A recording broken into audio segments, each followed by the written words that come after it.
আসসালামু আলাইকুম সুপ্রিয় শিক্ষার্থী বন্ধুরা। আজকে আমাদের আলোচনার বিষয় হচ্ছে র্যাচেট প্রভাব।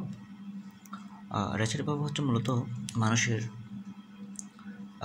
বুক ব্যয় শুধু তার বর্তমান আয় দ্বারা প্রভাবিত হয় না, বরং নিকট অতীতের সর্বোচ্চ আয় স্তরের বুক অভ্যাস দ্বারা প্রভাবিত হয়। মানে হচ্ছে আয় কমে গেলেও মানুষ পুরনো বুক অভ্যাস বজায় রাখার যে চেষ্টা করে, সেটাই হচ্ছে মূলত র্যাচেট প্রভাব।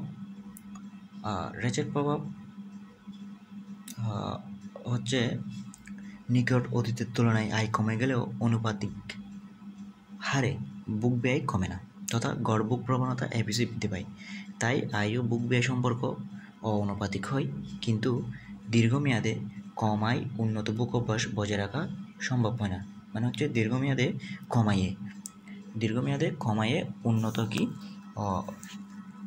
বুক অভ্যাসটা কি রাখা যায় না, বজায় রাখা যায় না।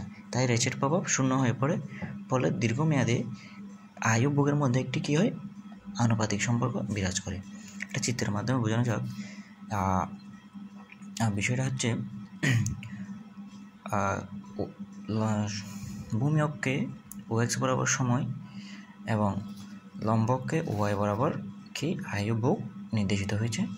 চিত্রে ওয়াইএল ও সিএল হচ্ছে যথাক্রমে দীর্ঘমেয়াদী আয় রেখা ও দীর্ঘমেয়াদী বুক রেখা।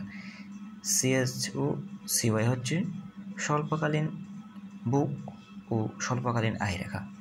এখানে চিত্রে দেখা যাচ্ছে 2019 সালে এ বিন্দু হচ্ছে কোনো এক ব্যক্তির সর্বোচ্চ আয় এবং সি বিন্দু হচ্ছে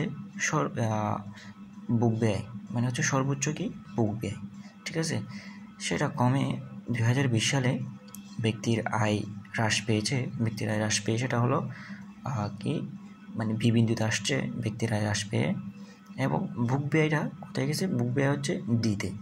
মানে হচ্ছে 19 সালে বুক ব্যয় ছিল হচ্ছে সি বিন্দুতে, আর 20 সালে বুক ব্যয়টা হচ্ছে ডি বিন্দুতে।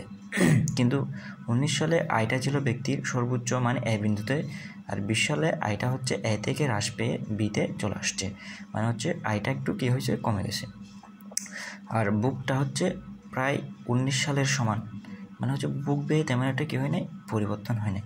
অর্থাৎ এটা হচ্ছে মানুষের বুক ব্যয় শুধু তার বর্তমান আয় দ্বারা প্রভাবিত হয় না, বরং নিকট অতীতের সর্বোচ্চ কি আয় স্তরের বুক অভ্যাস দ্বারা প্রভাবিত হয়। মানুষ হচ্ছে এখানে হচ্ছে হচ্ছে সর্বোচ্চ আয় স্তর ছিল মানুষের 19 সালে, তখন বুক ছিল সি বিন্দুতে। আর এখন আয় হচ্ছে 20 সালে আয় হচ্ছে বি বিন্দুতে, তখন বুক হচ্ছে ডি বিন্দুতে। মানে হচ্ছে 19 আর 20-এর মধ্যে আয়ের পরিবর্তন হলেও বুকের ক্ষেত্রে তেমন একটা কী হয়নি, পরিবর্তন হয়নি। অর্থাৎ স্বল্পকালে ব্যক্তি র্যাচেট প্রভাব ও প্রদর্শন প্রভাবের কারণে কী হয়, এই র্যাচেট প্রভাবে তাড়িত হয় বলে আপেক্ষিক আয় কম হলেও গড় বুক এপিসি বেশি হয়। আয় ও বুকের মধ্যে এক্ষেত্রে কী হয়, একটি অআনুপাতিক সম্পর্ক কী করে বিরাজ করে। কিন্তু দীর্ঘমেয়াদের ক্ষেত্রে উক্ত প্রভাব দুটি শূন্য হয়, আর উক্ত প্রভাব দুটি শূন্য হলে আয় ও বুকের মধ্যে একটি অনুপাতিক সম্পর্ক বিরাজ করবে।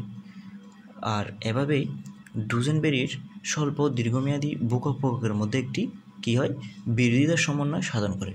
চিত্রে ওয়াইএস ও সিএস।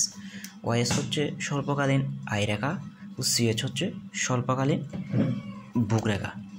এই দুটি ঢেউ আকৃতি হওয়ার মূল কারণ হচ্ছে আয় ও বুক কী থাকে না, সবসময় সমান্তরাল থাকে না। আয় ও বুক সবসময় কী থাকে না, সমান্তরাল থাকে না। আর হচ্ছে ওয়াইএল ও সিএল এই দুটো হচ্ছে দীর্ঘমেয়াদী আয় ও বুক রেখা যথাক্রমে। আর ওয়াইএল ও সিএল মূল বিন্দুর উপর থেকে শুরু হয়েছে, এই জন্য যে